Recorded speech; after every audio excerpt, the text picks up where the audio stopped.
दोस्तों, एक और नया दिन और मैं बलजीत परमार हाजिर हूँ एक नया किस्सा, एक नई कहानी लेकर। आज हम बात करेंगे उन भाइयों की जिनकी ज़िंदगी में कुछ इस किस्म का दौर आया जो कभी उनके परिवार ने न सोचा था न समझा था।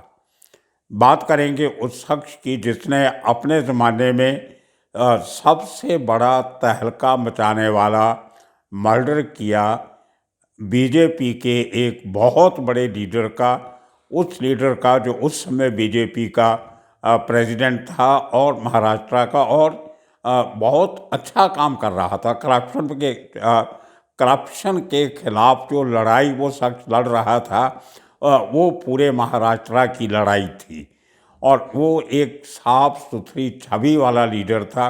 और उसका मर्डर होना अपने आप में बहुत बड़ा फेल्यूर था उस समय की पुलिस एडमिनिस्ट्रेशन का और स्टेट एडमिनिस्ट्रेशन का। और वो शख्स जिसने रामदास नायक को मारने की हिम्मत की शरेआम सड़क के ऊपर, वो शख्स कोई और नहीं, एक यंग लड़का जो नया नया उभर के आया था और नया नया स्टील गैंग को ज्वाइन किया था, छोटा शकील के साथ मिला था। उसका नाम था फिरोज़ कोंकणी। और फिरोज़ कोंकणी का किस्सा जो है ये काफ़ी हद तक मुन्ना झिगड़ा से मिलता जुलता है।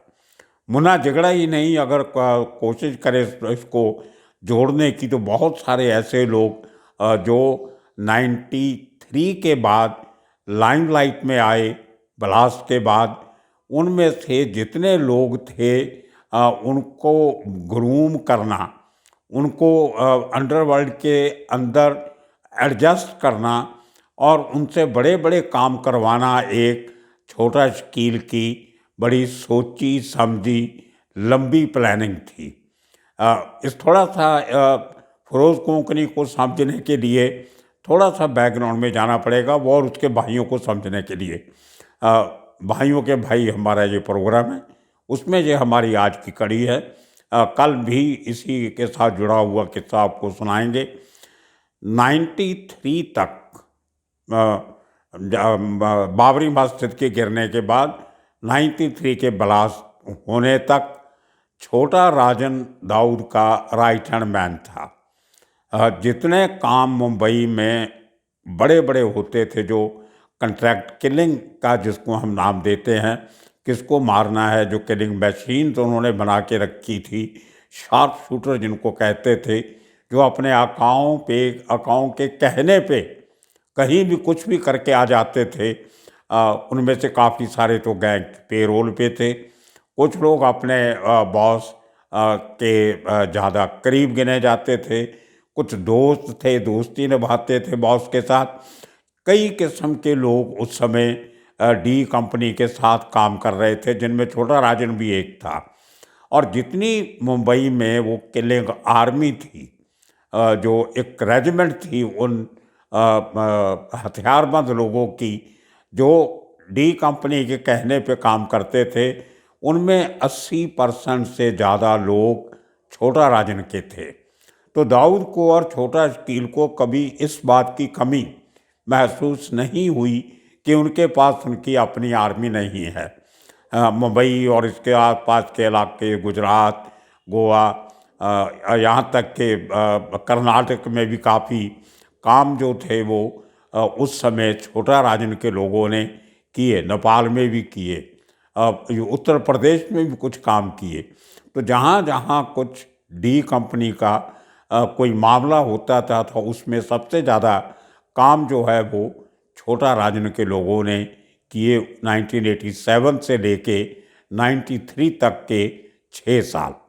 और 90 के बाद जब छोटा शकील की एंट्री होती है दाऊद गैंग में दुबई में, मुंबई में तो काम कर ही रहा था वो, लेकिन दुबई जाने के बाद भी छोटा शकील के जो पैर थे वो गैंग में कई कारणों से नहीं लग रहे थे। उसमें सबसे बड़ा कारण तो ये था कि छोटा राजन ने ऑलरेडी अपनी पोजीशन जो थी वो दाऊद इब्राहिम का राइट हैंड होने की मजबूत कर ली थी।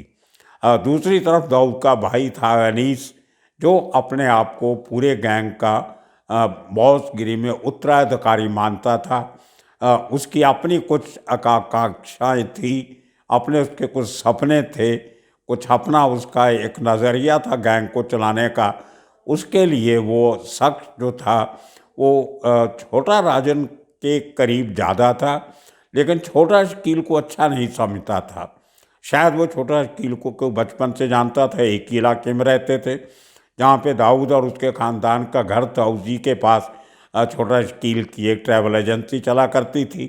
तो कुछ पुरानी बातें होगी जो कहीं ना कहीं उनके बीच एक थोड़ी सी एक शक की और कुछ पक्की दोस्ती ना होने की आकांक्षाएं बनी हुई थी। तो उसको लेके भी छोटा शकील काफ़ी परेशान था कि मैं आ तो गया हूँ लेकिन मेरे पैर नहीं लग रहे यहाँ पे। इस बात ये जो ये आपस में जो ये फ़र्क था इनका, उसकी बात दाऊद तक कई बार पहुँची, लेकिन दाऊद को पता था कि कौन सा आदमी मेरा क्या काम कर सकता है। तो 93 तक ये कभी भी दाऊद को नहीं लगा कि उसको बाहर के लोगों की मदद की ज़रूरत है। उसको रेडीमेड किलर मिलते थे, उसको हथियार मिल जाते थे, छोटा राजन का नेटवर्क मिल जाता था और बड़ी आसानी से बम्बई में सारे काम चल रहे थे। एक्सटॉर्शन भी चल रही थी, फिल्मों में से भी चल रहा था, क्रिकेट बैटिंग भी चल रही थी, हवाला भी चल रहा था, सट्टा बाज़ार से भी पैसा आ रहा था और रियल एस्टेट से जो सेटलमेंट के जो केसेस थे वो भी चल रहे थे, स्मगलिंग भी चल रही थी। तो ये सब काम बड़े आराम से चल रहे थे 93 तक। 93 के बाद जो भले छोटा राजन ने 93 के एंड में दाऊद को छोड़ा, लेकिन ब्लास्ट के बाद अंदर खाते ये बातें काफ़ी हद तक साफ हो गई थी कि दाऊद का और छोटा राजन का रिश्ता ज़्यादा देर चलने वाला नहीं है। उसको लेके दाऊद ने छोटा शकील को अंदर खाते आगे करना शुरू कर दिया कि अब आप ये काम संभालो, छोटा राजन का पता नहीं कब छोड़ के चला जाएगा। वहाँ से छोटा शकील एक्टिव होता है। अब देखिए, अब अगर आपको नया एक सेटअप खड़ा करना है, इतने बड़ा सेटअप के जाने के बाद तो आपको नए लोगों की ज़रूरत होती है। तो नए लोगों में से क्रिएट करने के लिए एक नई आर्मी, उसमें पुराने लोगों को ढूंढना बहुत मुश्किल होता है, क्योंकि जो पुराने शार्प शूटर थे वो सब छोटा राजन को भी जानते थे। वो पुलिस की नज़रों में भी थे, उनका पुलिस रिकॉर्ड भी था, उनका कुछ अपने उनके जो अकीदे थे, कुछ सपने थे वो भी थे। बहुत सारे तो इंडिपेंडेंट काम करते थे, पैसा लेके जो मर्जी करवा लो। तो छोटा शकील ने पहली बार दाऊद गैंग में इस किस्म के लोग रिक्रूट किए जिनको कोई जानता नहीं था। यंग लड़के जो हार्डली 17, 18, 19, 20 साल के, जिनका कोई प्रीवियस रिकॉर्ड नहीं होता था या जिनका पुलिस के पास कोई उनका हुलिया नाम पता नहीं होता था, और ख़ास तौर पे जो लोग उनके धर्म के साथ जुड़े हुए ताकि उनकी वफादारी साथ में रहे, उस किस्म के लोगों को ढूंढना, उनको ग्रूम करना, उनको हथियारों की ट्रेनिंग देना, उनको जेल तक भी भेजना ताकि थोड़ी उनकी जो उनकी पकाई है वो हो सके एज अ क्रिमिनल, वो थोड़े और तकड़े बन सकें और हार्डन बन सकें। तो ये इस किस्म से एक सोची समझी प्लानिंग के तहत यंग लड़कों को रिक्रूट करने लगे और वो लोगों को इस्तेमाल करने लगे जिनको मुंबई से बाहर से बुलाया जाता था। और वो एक्सपेरिमेंट छोटा शकील ने अबू सलीम के थ्रू किया कि उत्तर प्रदेश से लड़कों को मंगवाना, उनसे काम करवा के उनको वापस भेज देना। और उसी लड़ी में तैयार किए गए मुन्ना झगड़ा, आरिफ कालिया और फिरोज़ कोंकणी, जावेद चिकना, सलीम चिकना, रशीद मलबारी, इस किस्म के बहुत सारे लोग जो थे उनको पिकअप किया गया और उनको तैयार किया गया बड़े बड़े काम करने के लिए। और देखिए कि छोटा राजन के जाने के बाद दाऊद गैंग को कोई तकलीफ नहीं हुई अपने काम आगे बढ़ाने के लिए, बल्कि जो 93 के पहले उतने काम डी कंपनी नहीं करती थी जितने कि उन्होंने 93 के बाद किए। बड़े बड़े फिल्म एक्ट्रेस में का मर्डर हुआ, पॉलिटिकल लोगों का मर्डर हुआ, आपसी जो दुश्मनियाँ थी वो कम हुई, लेकिन जो खून खराबा था गैंग के चलाने के लिए वो बहुत बड़े लेवल पे बढ़ा, जो काफ़ी साल तक चलता रहा, तकरीबन 2000 तक, ख़त्म होते होते उसको इतने साल लगे। तो उस कड़ी में फिरोज़ कोंकनी मुंबई के एंटोपल एरिया में एक एरिया है जिसको शेख मिस्री दरगाह कहा जाता है। अब पिछले एपिसोड में मैं शायद उसको मिस्त्री कहा गया था, लेकिन उसका नाम है शेख मिस्री। तो शेख मिस्री दरगाह के पास इसका परिवार रहता था। अब्दुल्ला इस बाप का नाम था। तो ये 3 भाई थे और एक बहन थी शायद। तो वहाँ उस घर में पैदा होकर उसने वहीं से अपनी पढ़ाई लिखाई की और 1988 में जब इसकी उम्र महज 16 साल की थी तो ये आदमी घर से बाहर घूमना फिरना शुरू किया। डोंगरी इलाके में, नागपाड़ा इलाके में कुछ दोस्त सो मिले जो उस दरगाह पे आते थे, उनके थ्रू लिंक बने। तो वो पूरा डिटेल्ड किस्सा मैंने जो मेरा एपिसोड था फिरोज़ कोंकनी के ऊपर, उसमें आप जाके देख सकते हो, उसको मैं रिपीट नहीं करूँगा। लेकिन 2-3 बातें उसके बारे में, उसके भाई के बारे में बतानी बहुत ज़रूरी हैं। कोंकनी जो किस्से मैंने बताया था कि डोगरी एरिया में जाने लगा था 89 में।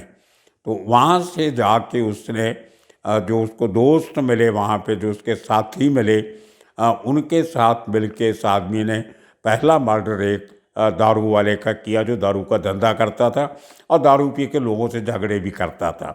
कहते हैं झगड़ा हुआ तो कोंकनी ने उसको चाकू मार दिया और वो बंदा मर गया। उसमें कोंकनी को, क्योंकि अभी अंडर 18 था, 18 साल का नहीं था, तो उसको चिल्ड्रन रिमांड होम में रखा गया और उसके काफ़ी 2-2.5 साल के बाद उसकी ज़मानत भी हो गई। उसके बाद 92 के दिसंबर में जब बाबरी मस्जिद का गिराने के बाद मुंबई में काफ़ी अनरेस्ट होता है, कम्युनल राइट्स शुरू हो जाते हैं, तो कोंकनी सैंडहर्स्ट स्टेशन के पास 2 मथाड़ी वर्कर्स का मर्डर कर देता है। वो काफ़ी वहाँ से इसका नाम हुआ कि एक लड़के ने 2 आदमियों को मार दिया, अकेलों को। तो वो करते करते इस आदमी का 92 के राइट्स के बाद एक क्रिमिनल एलिमेंट्स में, जो क्रिमिनल गैंग्स होते हैं, उनमें उसका एक नाम बन गया था।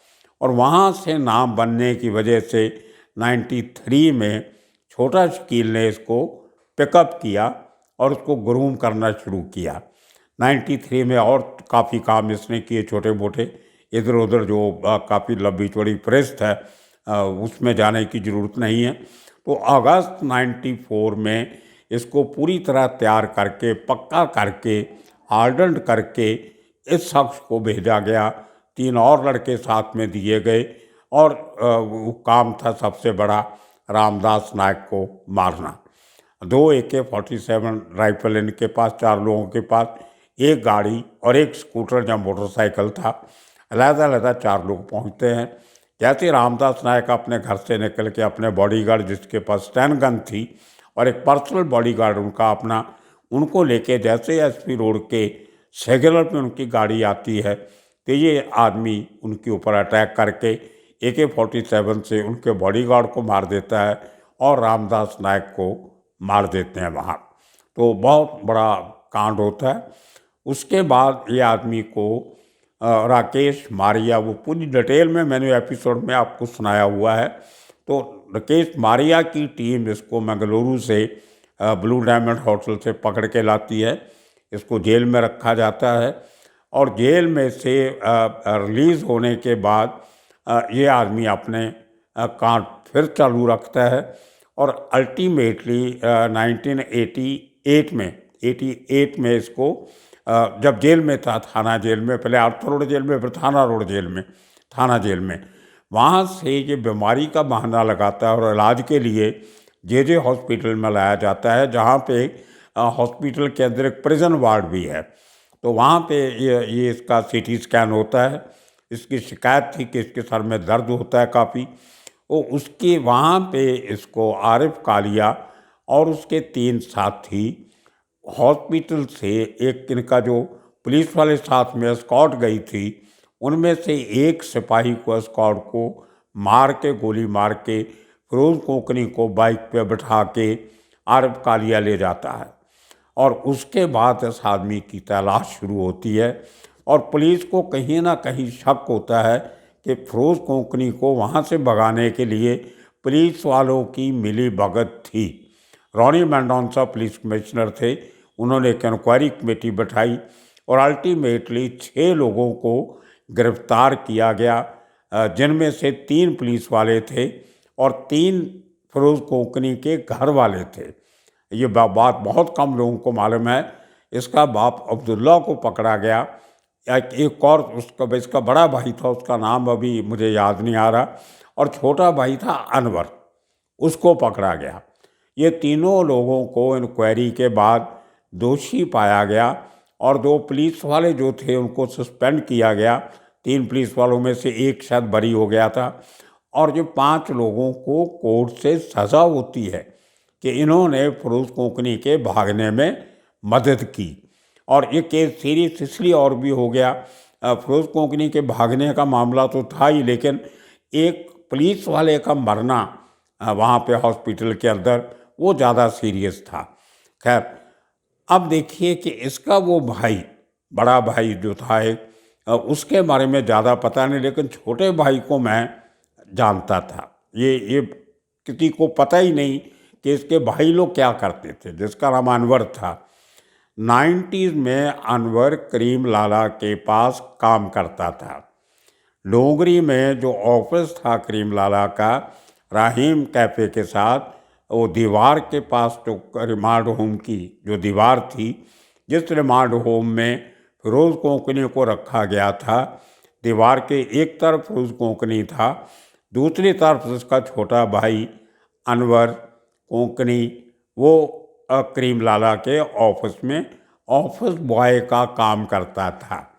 और इतना वो शरीफ आदमी था, इतना मेहनती था कि उसका काम था करीम लाला के घर पे जो रसद पानी बाहर से खरीदना होता था, वो, और करीम लाला के जो और रिश्तेदार थे, उनका जो छोटे भाई की फैमिली थी, दूसरे थी, जो 4-5 लोग करीम लाला के करीब थे, उनके सबके घरों में जो ज़रूरी चीज़ जो औरतें बाहर जाके नहीं खरीदती थी, वो सबका सामान खरीद के, घर का सामान हो या कुछ और हो, उसको रोज़ सुबह सुबह वो सब करीम लाला के खास रिश्तेदारों के घर पे पहुंचाना होता था।